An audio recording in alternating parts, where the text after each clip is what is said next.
Hello दोस्तों मैं अभी अभी आर्टिकल 370 नाम की मूवी को देख कर लौट कर आया हूँ। 2 घंटे 40 मिनट की मूवी की लेंथ है। एंड आपको बता दूं कि मैं इस मूवी के लिए एक्साइटेड था, देखने के लिए, जानने के लिए एक्साइटेड था कि क्या क्या हुआ था, कैसे कैसे हुआ था। लेकिन कुछ खास उम्मीदें नहीं थी, कुछ ग्रेट एक्सपेक्टेशन इस मूवी को लेकर मुझे नहीं थी। एंड मुझे नहीं पता है कि इस मूवी में उन्होंने कितना सच दिखाया है। मतलब जो बड़े बड़े इंसिडेंट्स हुए, आर्टिकल 370 है, बुरहान वानी है, पुलवामा है, या फिर और जो एक दो चीज़ें हैं आर्टिकल 370 हटाने को लेकर, वो तो हमको पता है कि हाँ ये चीज़ें सच है। लेकिन उसके पीछे जो पॉलिटिक्स चल रही है या क्या क्या चल रहा है या उन लोगों को नज़रबंद किया गया था, ये भी पता था। लेकिन फिल्म के क्लाइमैक्स में जब वो उस कैरेक्टर को मारने के लिए, उस पर्टिकुलर कैरेक्टर को मारने के लिए वो काफिले पर हमला किया गया, वो कितना सच है तो वो चीज़ें मुझे नहीं पता है ऑनेस्टली स्पीकिंग। लेकिन इस मूवी को देखकर जो मैंने एक्सपीरियंस किया है वो ये है कि फिल्म शुरू से लेकर एंड तक पूरी तरह से हुक एंड बुक करके रखती है, पूरी तरह से जकड़ के एंड बांध कर रखती है। हाँ, एक दो मोमेंट के लिए बीच बीच में कुछ चीज़ें निकल गई, क्योंकि फिल्म में काफ़ी कुछ चलता रहता है एंड सिर्फ ड्रामा है, पॉलिटिकल ड्रामा है, बहुत कुछ यहाँ पर होता रहता है, तो बोर नहीं करेगी। लेकिन हाँ, एक दो चीज़ें हैं जो जल्दी जल्दी में निकल जाती हैं। हो सकता है कि आप उनको मिस कर जाएं, आप ये कन्फ्यूज हो जाएं कि क्या हो गया या कैसे हो गया, तो उनको लेकर कुछ इश्यूज हैं।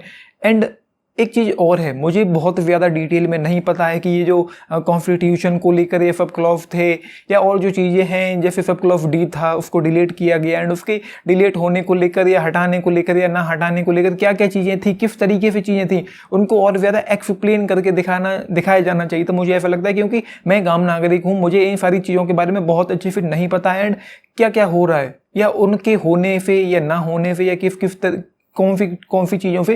जैसे कि मैथ्स में हमेशा एक फॉर्मूला होता है किसी भी सम को सॉल्व करने के लिए, किसी भी सवाल को हल करने के लिए। तो यहाँ पर जो फॉर्मूला है या वो जो क्या कहता है, उसका मतलब क्या है, वो चीज़ें मुझे नहीं पता थी एंड उसका क्या है, कैसे है, उन चीज़ों पर थोड़ा यार प्रकाश डालना चाहिए था, मुझे ऐसा लगता है। लेकिन उसके अलावा ये मूवी मुझे कहीं पे भी बोरिंग नहीं लगी, कहीं पे भी लेंथी भी फील नहीं होती एंड इतना कुछ होता रहता है कि आप बोर ही नहीं हो पाओगे, आप डिस्कनेक्टेड ही नहीं हो पाओगे, डिस्ट्रैक्ट ही नहीं हो पाओगे। एंड मूवी शुरू होती है एंड शुरू होते ही आप पूरी तरह से इंगेज हो जाओगे। एंड कुछ एक दो मोमेंट है, पर्टिकुलर मोमेंट्स हैं जिनको देखकर मैं हिल गया था एंड शॉक लगा था एंड ये कह लो कि हार्ड हिटिंग था या क्या भी, जो भी कह लो, कुछ भी कह लो। जब वो शॉट शुरू हुआ पुलवामा वाला, वो काफिला जा रहा है, रेड बैन बगल में चल रही है, तो वो शॉट शुरू होते ही मुझे मतलब क्या कहूँ कि मैं थ्रिल होने लगा था। एंड जब वो फिर धमाका हुआ मैं हिल गया था, ऑनेस्टली स्पीकिंग मैं लिटरली हिल गया था, झटका लग गया था मुझे कि ये क्या हुआ।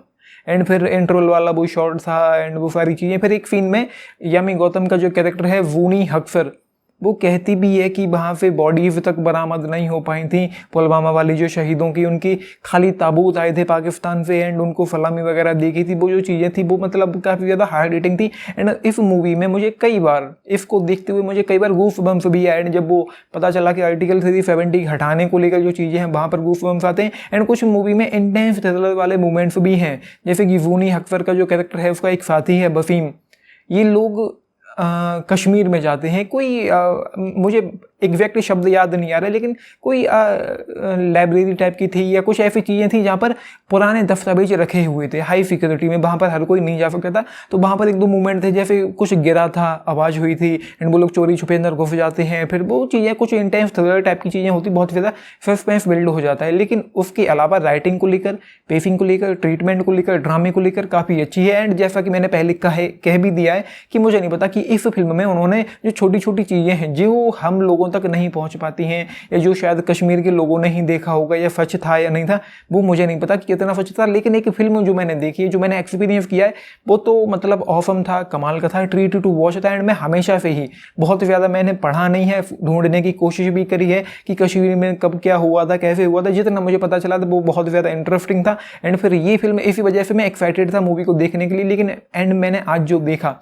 वो मुझे बहुत अच्छा लगा है, मुझे बहुत मज़ा आया। एंड मैं यूँ कह लूँ कि पीएम मोदी जी के नेतृत्व में जो ग्रेट काम किए गए हैं उनमें से एक ये भी है जिसकी मैं प्रशंसा करता हूँ। जब मुझे पता चला था 5-6 अगस्त में कि जब ये पारित हुआ था, जब रखा गया था सामने, तब मतलब बहुत ही ज़्यादा खुशी हुई थी। एंड इस फिल्म में एक शॉट दिखाया भी जाता है कि लोग खुशियाँ मना रहे हैं वो लागू होने से पहले ही। तो स्क्रीन पर जब 5 और 6 अगस्त लिख कर आता है कि उस तारीख को ये होने वाला, वो कुछ ऐसे प्रेजेंट करने वाले हैं, तो गूफ बम्स वाली चीज़ें आ जाती हैं एंड ग्रेट होने लगता है। एंड एक सीन और था जब पीएम यहाँ पे अरुण गोविल ने प्ले किया है एंड कहीं पे भी पीएम का नाम नहीं लिया गया कि पीएम मोदी जी हैं या कौन है, लेकिन हम सबको पता है पीएम मोदी हैं, लेकिन उन्होंने ऑफकोर्स नाम नहीं लिया है।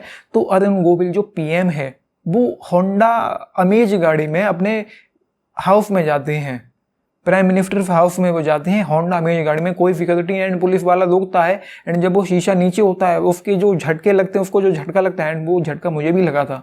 तो ये सारी चीज़ें इस फिल्म में हैं एंड मैं ये कहूँगा कि अगर आपको कश्मीर के बारे में जानने का उत्सुकता है, आप जानना चाहते हैं कि कैसे क्या है, क्यों है, किस लिए एंड किस तरह की चीज़ें हैं, तो वही डेफिनेटली देखनी चाहिए। लेकिन ये मैं नहीं कह पाऊँगा कि कितना सच है। ऑफकोर्स मूवी है तो उन्होंने ज़रूर कुछ लिबर्टीज ली होंगी, फिल्माई लिबर्टी ली होगी, उन्होंने कुछ चीज़ों को साइड से उठाकर, या मैं यूँ कह लूँ कि कुछ चीज़ें फिक्शनल यहाँ पर डेफिनेटली होंगी एंड होंगी।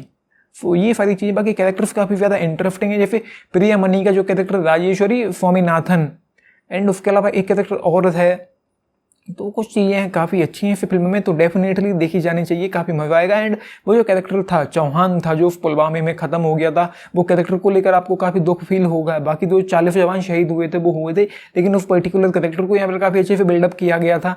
तो ये सारी चीज़ें हैं, मुझे ग्रेट एक्सपीरियंस दिया है इस मूवी ने, मुझे बहुत मज़ा आया and I just loved it. तो ये सारी चीज़ें हैं, डेफिनेटली देखनी चाहिए। मेरी तरफ से 4 स्टार्स जो मैंने एक्सपीरियंस किया है उसकी वजह से, क्योंकि बोर नहीं कर पाती है कहीं पे भी एंड बहुत कुछ इस मूवी में चलता रहता है।